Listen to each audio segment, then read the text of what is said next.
We are live. Welcome back to Wishwell Farms, everybody, for our final day of harvest 2025. Riding along in the combine cab with my brother Joel here. Hello. He has been burning it at both ends for the last 3 weeks straight. So I know he's glad to be done. My prior video, I think I just released it yesterday, was finishing up, wrapping up vegetable harvest 2025. So we're just about done with everything. Now we have a lot of farming still happening, you know, a lot of post-season wrap up and clean up, and you know, then there'll be maintenance and all that good stuff. Joel's got garlic coming up. We'll talk about garlic here in a little bit. Actually, you know what? Let's just talk about garlic real quick right now. All right. Since I brought the topic up. So planting season for garlic is late October, early November. What's your date you're shooting for?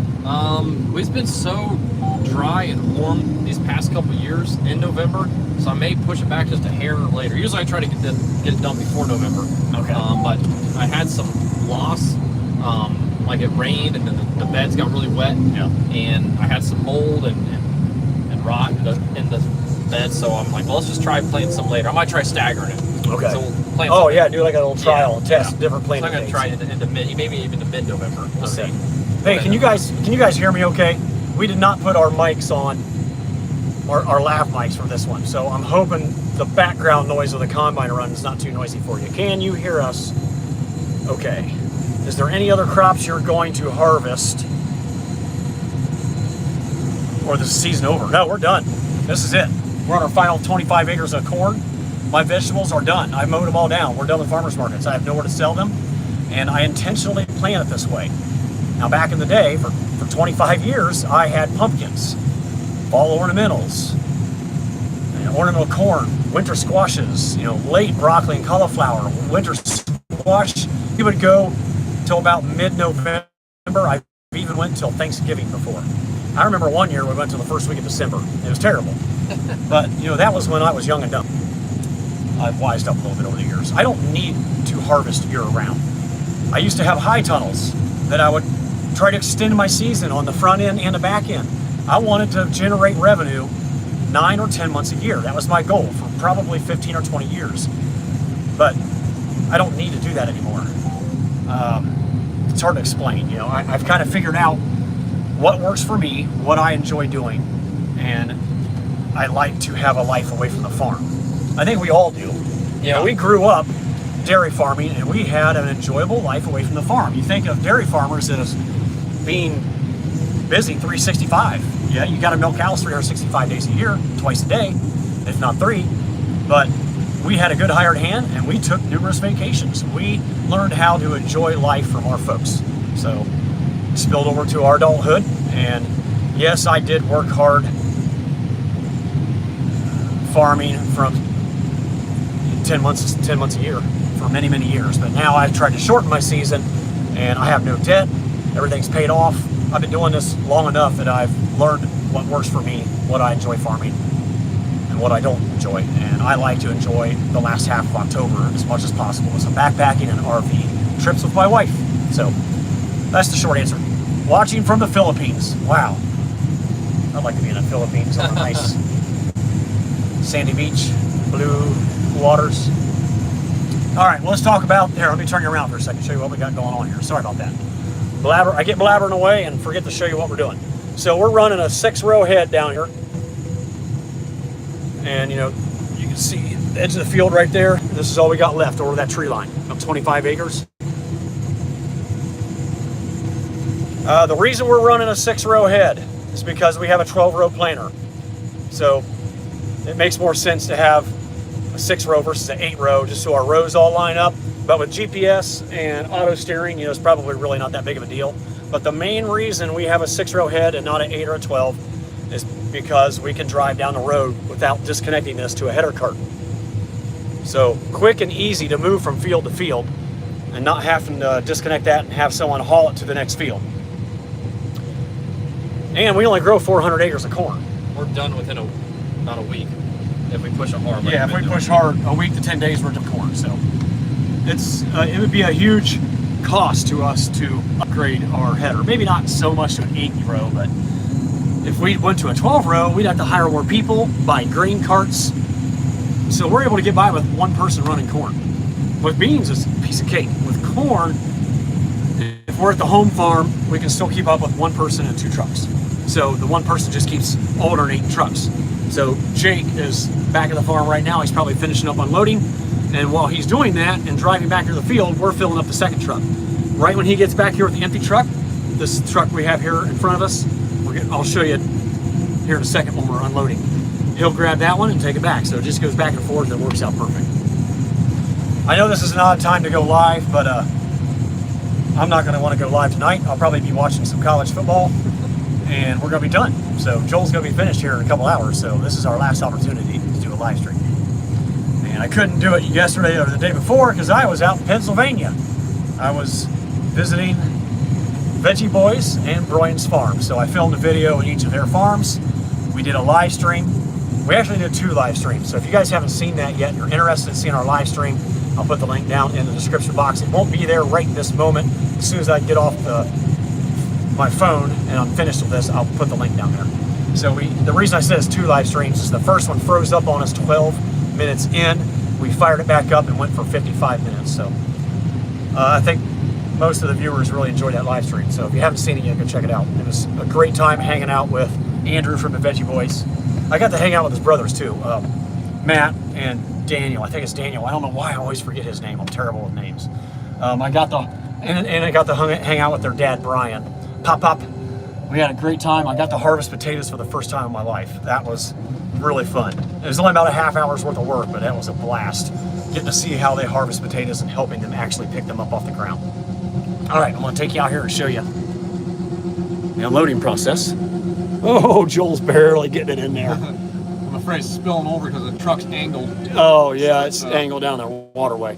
It's gonna be noisy, but I'm gonna take you out there real quick.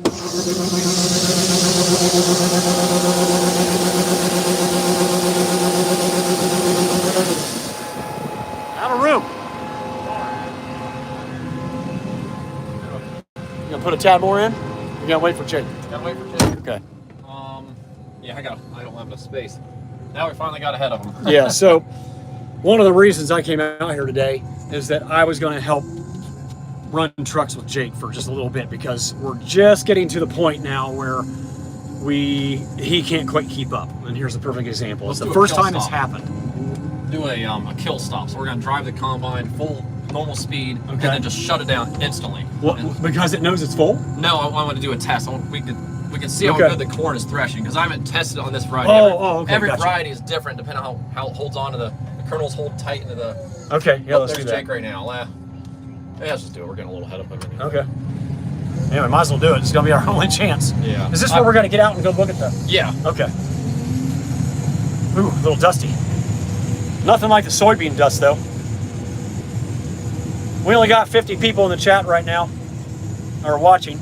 I knew it would be a very popular time to go live, but like I said, this is the only time we can do it.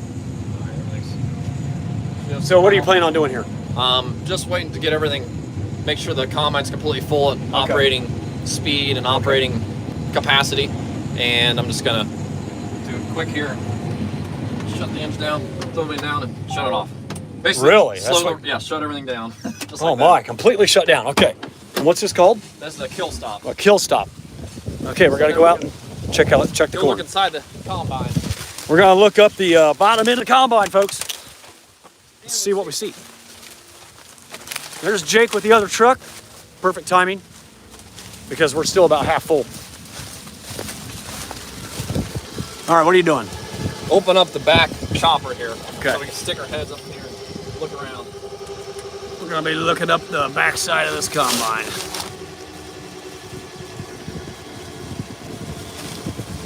Light. You have light on there? Or?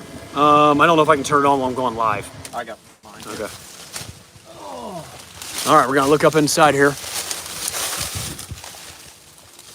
Oh, I don't like that. Yeah. That's not good. That didn't get threshed properly. That's a lot of wasted kernels right there. That's a dinky little ear. Look at that little thing. Well, my goodness. Oh, no, that's just a full size. Underdeveloped ear from the drought. Yeah. There's a couple there. I might have to So what do you want to do? Since you're seeing more corn here than you'd like to see, it's going to get blown out on the ground. I might speed up the rotor a little bit, and I might tighten up the concave. So there's the rotor, you can adjust how far apart it is from the grate underneath of it. So I'm gonna tighten it up a little bit, so it'll thresh things a little bit better. Okay. Is the plan. Because I open it up a little bit since it's so dry. Try to keep the. So I see all the corn. There's all the shelled corn sitting right there. Now where's it going from there? It's dropping down below this. Yeah, it's dropping down below, and then it's gonna go up to an auger, down there. And then it goes up to another, like a conveyor system almost, paddles, and that goes all the way up to the grain hopper. Okay. All right. Anything else back here? No, that's just looking for corn down here. Yeah. I'm seeing a lot of corn right here. Is that just because? That could have been because it's such a crappy area, but it's not going to thresh. I mean, also, I kind of stopped at a bad spot. The corn wasn't fully, it just wasn't a full count. Oh, okay, gotcha. The population was really low because of the wet spring. So let's do a quick count here. 4 kernels per square foot is equivalent to 1 bushel per acre. Okay. Loss. Okay. So do we have 4 kernels per square foot? I would say that's almost an acceptable amount. That's what, $4 per acre you're losing. So it's not. That square foot had about 8. Yeah, it's a little much. Yeah, I think we're missing. Yeah, I'll have to tighten things up. See, in this square foot, there could be 8 or 10 kernels. Yeah. And it's different everywhere. It's not like it's every square foot. You know, this square foot has 4. Yeah, I feel like we're seeing a little more corn than we should. Yeah, this is a little. I'm going to change the settings. That's not very good. I'm going to adjust a little bit. It ain't going to pick up your voice from there. So Joel's going to make some adjustments. We're going to hop back in and keep on rolling here. So just to give you some context of our crop this year, we had heavy rains in the spring. We had poor emergence in some of our fields. So there was actually some fields I went in and did some replanting on some little little acreage spots. I gotta go dump too. Okay, I'm coming. With my little John Deere 4000 corn planter that I use for my sweet corn. And so between the rains, the heavy rains that prevented all the corn from coming up in the spring, and then 8 weeks with no rain during July and August. Yeah, I don't know exactly when it started. Mainly August and September, I guess. Not much late July either. Yeah, hardly any late July. We had just enough to like keep things going, just enough to not hurt my sweet corn yields much. But we're definitely seeing the effects of it. So yields have been all over the place. I kind of talked about all this with Joe earlier when I was filming a regular video for my channel. Down to 120. Yeah, up to 200. I've seen 220 to 240 spiking on here a couple times, but it's in the back of that field where it's really good. It's like 10-foot tall corn. On average, what did you say? We were about 160, 150? 150 to 160. Yeah, not very good. But for how dry it was and wet the spring was, it could have been worse. Yeah, just like the soybeans. You know, when we went live and talked about the soybeans, they were pretty bad, but considering what we went through this year, we're not really complaining too much. I'm gonna turn you around here. I want to go take you up and show you the hopper emptying out. Then we'll come back and look at some of the chat.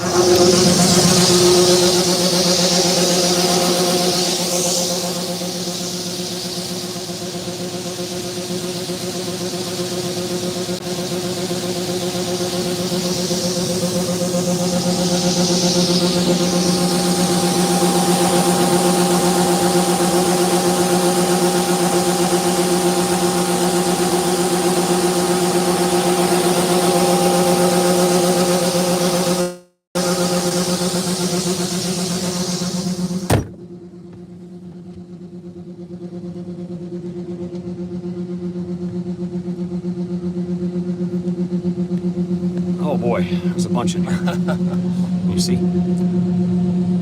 All right. Are your grain crops used for animal feed or are they sold to an elevator? Do you have enough storage? Okay, great questions. Joel, how much corn storage do we have? Well, first of all, it's all sold to the elevator. We have no livestock that we have to keep feed for. Where is most of our corn going to? Most of it goes to an ethanol plant in Lima. Ohio. It's kind of northwest Ohio. Forgot to close the. Oh no! Okay, he's got to hop out and close that thing. What was the other part of that question? So no, we don't have any livestock on our farm anymore. We dairy farmed for 4 generations. We sold them back in 2001. So back then, we always had part of our corn crop was for corn silage, for filling silos to feed our cattle. We didn't use feed bunks; we used silos. So yeah, like you said, a lot of it goes to the ethanol plant. I'll wait till he gets back up in here. He kind of runs this part of the operation, him and my dad. So I'm not real knowledgeable on how many bushels they contracted, how much they've sold. I know we're almost full. So he'll know the exact bushels, forget how many thousands of bushels storage we have. But I think we gotta, here it comes. So we're store as much as we can. How much on farm storage do we have for corn? Off the top of your head, He's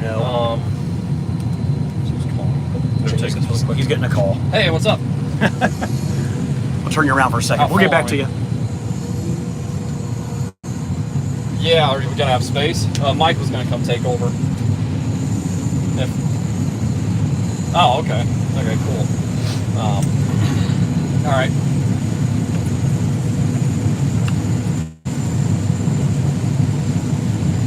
Oh, yeah. Maybe try. Go ahead and blow out the radiator. It's probably getting a little hot because it's clogged up. What's the temperature of it? Oh yeah, it's probably clogged up. That radiator's. Yeah. With that long distance we're traveling. Yeah, a lot of dust packed in that radiator right now. I just blew it out a few days ago. All right. Yep. All right. Thanks. Yep. See you. All right, we're back. You got 2 main bins you're holding, or 3 you're putting your corn in, right? Yeah, we got a 22,000 bushel, and then like a 12,000 bushel, so 44, 54, 56,000 with the whole corn, and then I've got another bin that holds 12. Okay. For my stuff, we have my stuff, and Dad has his stuff. Yeah. And then we've got like 3 bean bins that can hold about 10,000 each. Okay. Those are all full. Have you had to haul beans out too before you ran out of room? Yeah, a little bit. Okay. Yeah, we got them. And corn, you've already hauled a couple dozen. Just 10,000 bushel we hauled. Okay. So we can't hold everything on the farm. We could use another bin, but we usually forward contract some of it to try to get a better price. Yeah. What percentage, if you had to guess, is contracted? We contract all throughout the season too. Oh, So we have stuff, but during the season we usually have, I think, 10 to 20% of it contracted usually beforehand.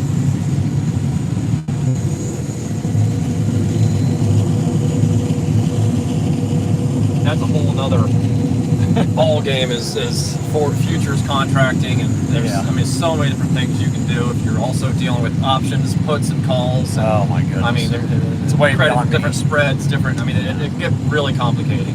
I went to college for this stuff. I got a minor in agriculture business. I remember talking about all of this and hedging and 30 years ago. I can't remember anything.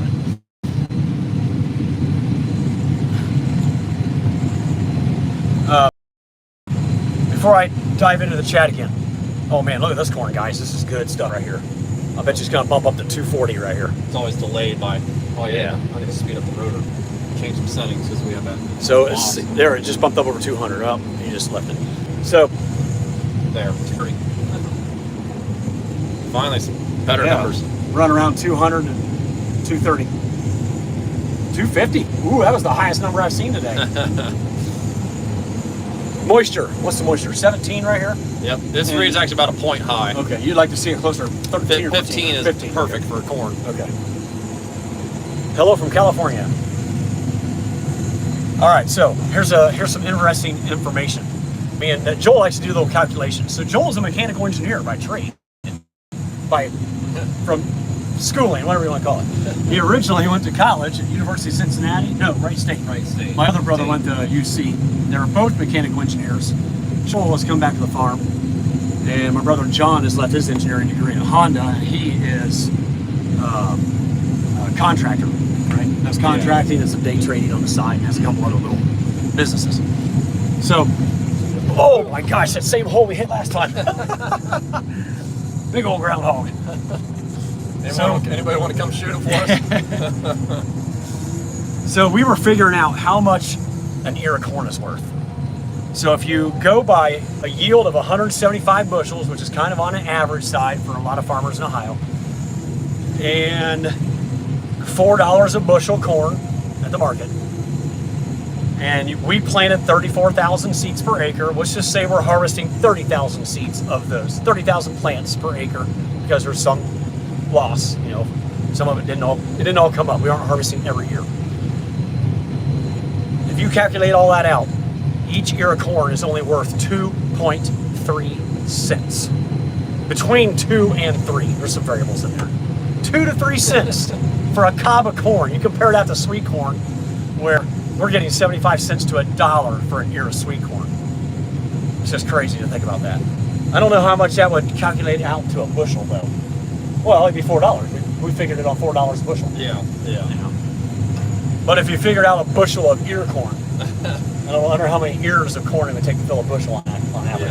Yeah, I don't know on that. It's just crazy to think that an ear of corn is only worth 2.3 cents.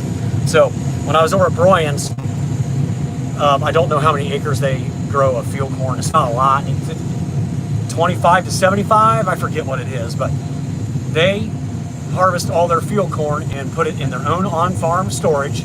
It might have been a 10,000 acre grain bin, 10,000 bushel grain bin, something like that. And they bag it all up and sell it all through their retail market on a busy highway. Every bag. They don't have to sell any of them. What's some of the questions? Yep, let's start with questions.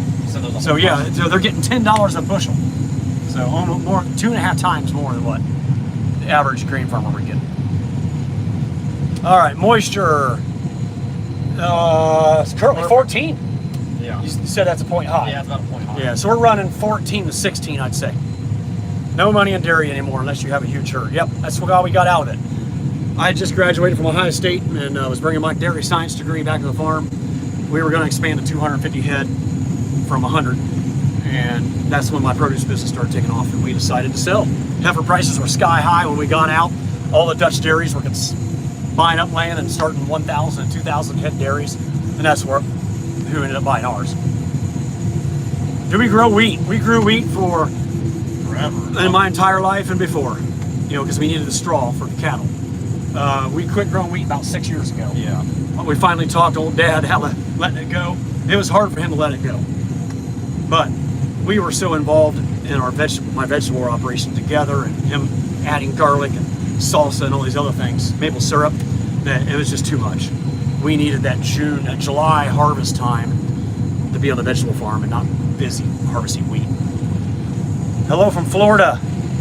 What's the difference price between heirloom corn seed and hybrid? Oh gosh, I have no idea what heirloom seed's going for. Yeah. I've never even met a grower that grows large quantities of heirloom seed. There's maybe non-GMO. Yeah. Maybe thinking of that. Yeah, there's non-GMO corn. Which does bring a little more of a premium. I don't know. Yeah. It's Man, it'd be tough to grow. Buy it though. Yeah, you got to find it. It's harder to find a buyer. It's harder to grow, and we couldn't just take our combine right into a organic grown field. We'd have to clean it all out and start from scratch. You can't have one seed mixed in. Are you grain crops used for animal? We already talked about that one. Hello, Old Farm Show. I got my order in on the maple syrup and relish. It's excellent. Thanks, guys. You are welcome. Glad to hear you enjoyed it. So me talking about all these things Joel grows, garlic and maple syrup and relish, his orders have been gone way up. So it's keeping his wife busy shipping all these orders out. Sorry if they're a little delayed. She's pregnant and has 2 little ones. Yeah, if you didn't hear that, he's got 2 little kids, and she's pregnant, and she started a YouTube channel, and shipping out all your products that you guys order. Usually I'm shipping them out, but I'm kind of stuck in the combine right now. Xanthos. Hey, Jason, I met you at the Worthington Farmers Market this year. Wow. Okay, I remember meeting a couple people. I was only there like 3 times, 2 or 3 times, so you're lucky you caught me on the day I was there. Hello from Poland. Does it make more sense to harvest dry corn than fresh corn? Well, fresh corn that we grow on our farm, that's for sweet corn. That's for selling on the fresh market to be eaten. Human consumption. Human consumption. This is feed corn. Or ethanol. Or for ethanol. This is not made for human consumption. So it's totally different.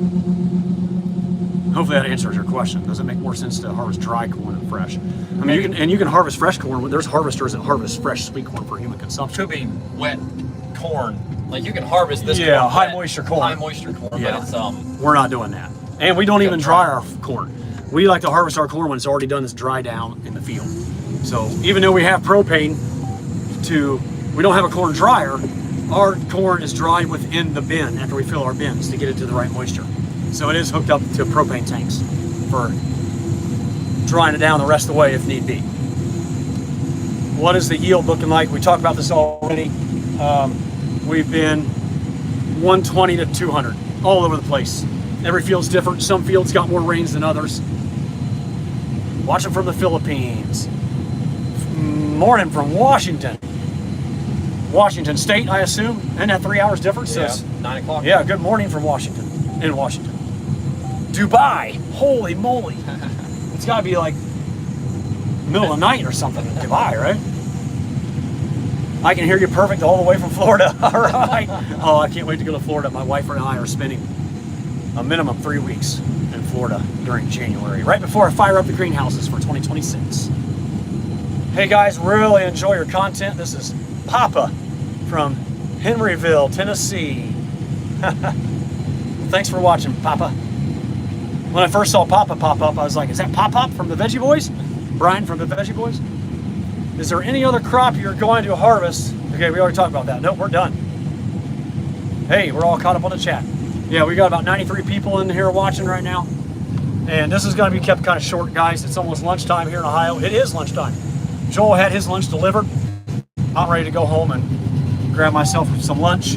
I'm actually going to be servicing and power washing my green bean harvester this afternoon. As soon as I finish lunch, I'm going home to power wash that thing and get it put away in the barn for winter. And then I'll be sitting down in my easy chair at 3:30 p.m. to watch the Ohio State University Buckeyes take down Wisconsin. Hello from India. I'm from India. We are preparing for the next season. Wheat and mustard here in the northern part of India. Wow. It's amazing how different agriculture is around the world. Yeah. Your So mustard cool. might be in our relish. We have mustard seed. Mustard seed in relish. Comes Hello from Lincolnshire, UK. Love the show. Well, thank you. Hello from New Jersey. Big fan from South Georgia. I'm hoping to visit some farms in Georgia. You know, I'd love to be down there right now visiting a peanut farmer. I don't know if peanut harvest is over. Peanut and cotton harvest. They might be wrapping that up too. Are there any crops you grow this year that you wouldn't grow next year? You know, I'll be doing lots of videos about that kind of stuff. All right, I'll quickly touch on this. I'm not going to grow cabbage again. I'm not going to grow okra again. I'm going to scale way back on eggplant. What else? We're scaling back on some crops. Probably not increasing too many of the others. But yeah, I'm going to be doing a deep dive into all of this in some future videos during the off season. So caught up on the chat. Give you another look at the corn here instead of me. We have a lot of waterways in our fields. During heavy rains, we get a lot of washouts and gullies, so we have to make waterways. Even though this field is relatively flat, we have a lot of hills on our farm. This isn't our home farm. Oh, the corn. I was going to give you a look at the corn, but it's just filling up here behind the window.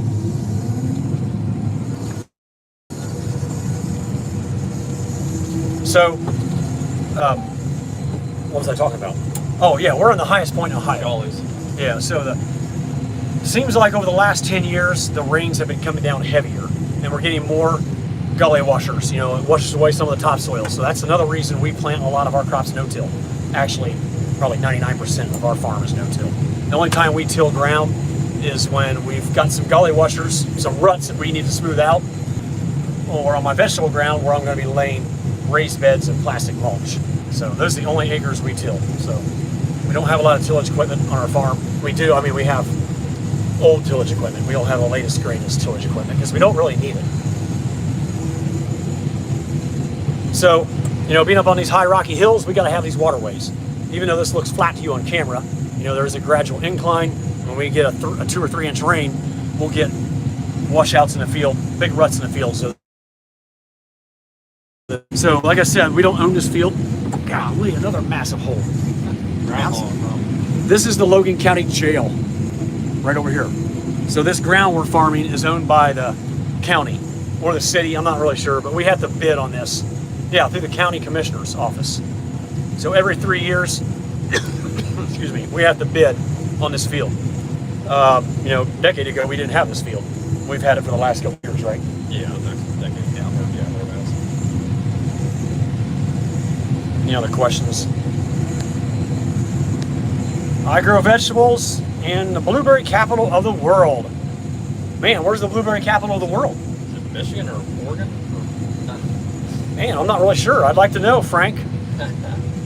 I know Michigan grows a ton of blueberries. Is there some big blueberry farms out east, like in Jersey or something? New York? I'm not sure. Is there any out west? I'm sure there is, but I don't think the capital of the world's out there. Really enjoy your channel. It has really educated us on farming and the intense labor involved. Enjoy your vacation in Florida. We've earned it. Go Bucks. Thank you, Kathy. Appreciate it. Michael, I bought some of your maple syrup and it really is great. Does the darker color of the syrup mean it was collected later in the season? Tell us about the different colors of syrup. So, yeah, early season usually starts out pretty light, and then as the season progresses, it gets darker and the flavor's a little bit stronger. Okay. I blend most of my syrup, so most of it's, I mean, my syrup, my woods tend to be a little bit darker than what others. It could be the type of trees, because I tap all maple trees. I think most people tap, I mean, reds and silvers and obviously sugar maples. So yeah, the type of maples and the type of soil can affect that. And so yeah, it's a little explanation there. I always like the lighter syrup. Actually, I probably like a medium. The darker it is, the more intense the maple flavor, right? Yeah. And if you get too dark, it would be like grade B to start to have like a burnt taste to it. Almost like a molasses flavor. Yeah. Stuff. At least my woods tend to have a molasses. But you don't ever bottle or sell anything like that. I do sell it to people who want grade B specifically for cooking. It's actually the stuff we use.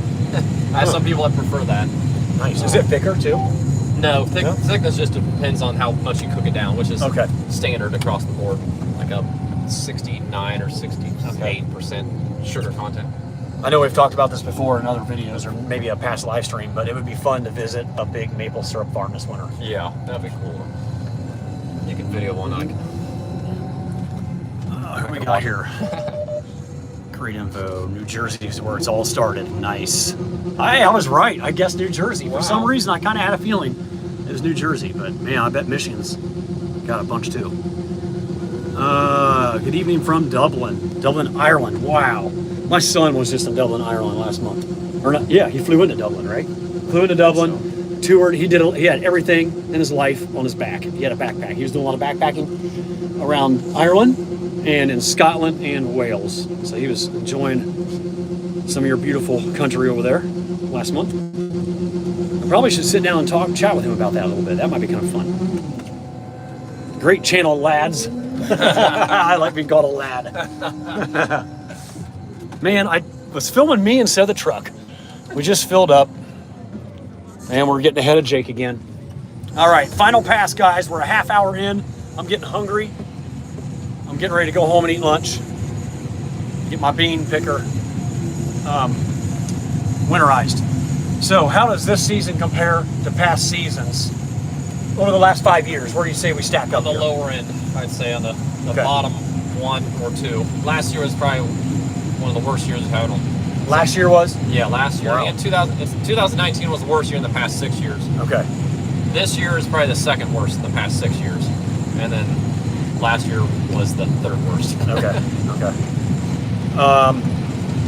Just I know you and Dad. Rain. Yeah. I know you and Dad. Don't hit that bunny rabbit. I know you and Dad haven't made your plans left for next year, but you're getting started on ordering fertilizers and trying to figure chemicals. You know, we got to figure out where you're putting your stuff. Yeah, and where so we're gonna swap around. I rent land from my dad, and then sometimes we swap fields so I can have some rotation. So he'll put soybeans into my vegetable ground. I'll put some of my vegetables or sweet corn into his soybean ground. So we're trying to get all our ducks in a row on who's putting stuff where, and we got to start thinking about making some big purchases here at the end of the season. So, you know, we have some tax benefits we can save on having a large tax payment by pre-purchasing some of next year's goods in this calendar year. Yeah, so, taxes is a whole another ball game. When it comes to even contracting and storage for your. Yeah, that too. I mean, that too. You don't want to pay too much in taxes, and if you have a good year, you want to try to maybe put your profit into the next year. Yeah. To spread out your risk, because that next year, that's what I do personally. I try to put my profit into the next year. That way, if we have a bad year, like this year is not a great year, and so then my profits will be down. So thankfully, I had some income from last year to help carry me through this year, because probably honestly not making any money this year with the grain prices being down too. Insurance will help a little bit. If our yields are low enough, yeah. We'll have an insurance claim. We did have an insurance claim last year, and this year we might on soybeans. Corn, I'm not sure yet. Anything new next year you're thinking about trying when it comes to corn and soybeans on your acres? How many acres are you farming? You got 150? Yeah, 175, maybe 200. Okay. Someone split with Dad. Yeah. Also. Do you guys think you want to try anything new or different? Or is it just going to be, you're going to stick with probably mainly the same varieties and kind of the same crop split? We do about a 70-30 or 80-20. Yeah, about 70-30. We don't do a 50-50. Dad likes to have more soybeans. Part of that is because of storage issues on our farm. We'd have to be shipping out a lot more. And I feel like there's just a little bit more money in soybeans, especially if you have good yields, don't you? Well, I don't know now. Yeah. Well, at 350 corn, I think you would. Yeah. It's all have to weigh it out. Yeah. So it's nice not to have all your eggs in one basket, obviously. But yeah, that's how we split our farm up. About 70-30. 70% beans. Cover crops is something I'm always interested in doing more of. We just spread some wheat or rye. This was just done a couple days ago. We got this rain coming, so that helps hold the soil together a little bit on the hills. And builds up the organic matter and helps feed the microbes and all that. But to what extent is it worth the cost? I don't know. We could do much more with cover crops for sure. Yeah. All right. When are you gonna be dumping? We'll do one final dump on here. We're heading back to the truck here in a few minutes, and then we're gonna wrap this up. Was that truck full? I can't remember now. Yeah, it was, because I wasn't able to dump all the way. Okay. Oh, is there not another truck here? Not yet. Oh, I know we can talk about it real quick. So, last week, Joel was harvesting a field, we call it our north field. It's about 20 miles, almost 20 miles down the road, isn't it? 15 at least. Yeah. About 15 miles. It's our furthest field. And he stumbled across 2 dead. No, that was actually at home. Oh, that was at home. I thought that was the north field. No, it was right behind Mom and Dad's. Oh, 2 monster bucks that were dead. Their antlers were latched together. Might be able to show a picture. Yeah, Joel's gonna pull the picture up. So, the long form video that I made today about us harvesting, that'll come out next week sometime, or 2 weeks from now. I will put that picture in there for you guys to look at. I don't know if it's how good it's gonna show up on the screen. So, there it is. 2 massive bucks. I think one was a 13 or 14 point. Can you turn it sideways?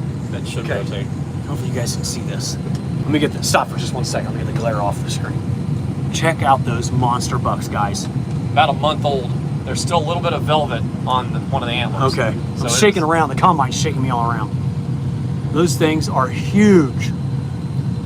I think they're both at least 12 to 14 One is 12 pointers. and one is a 13. Okay, you counted them? Oh, yeah, it's fading away. I had to send the info to the game warden. Oh, okay. So you got to actually get a tag. So yeah, you give me can tags. keep the racks. So I keep the racks. Yeah, man, I feel bad for those bucks. What a terrible way to die. I've seen pictures like that before in the past. It's very sad, but it's just part of life when you are fighting for mating rights. We don't have to do that. Yeah. A different way, different kind of fight.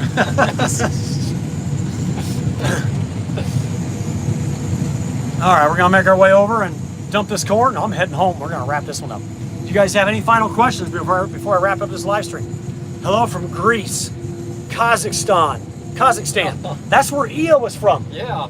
So I had a longtime employee who came over from Kazakhstan, however you say it. She married a guy that works at Honda of America and lives just down the road. She worked for me for 10 years.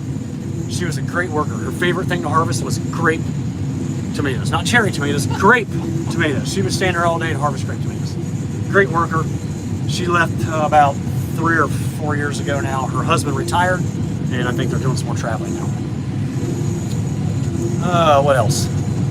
Nice bucks. Hopefully they pass their genes on. Yeah, hopefully. Yeah.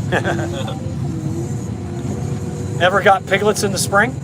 Raise them on your excess blemished veggies? No. I raised pigs for the fair in 4-H when I was like 17, 18 years old. Our brother did that. Oh, yeah. My other brother, John. We have a brother between us.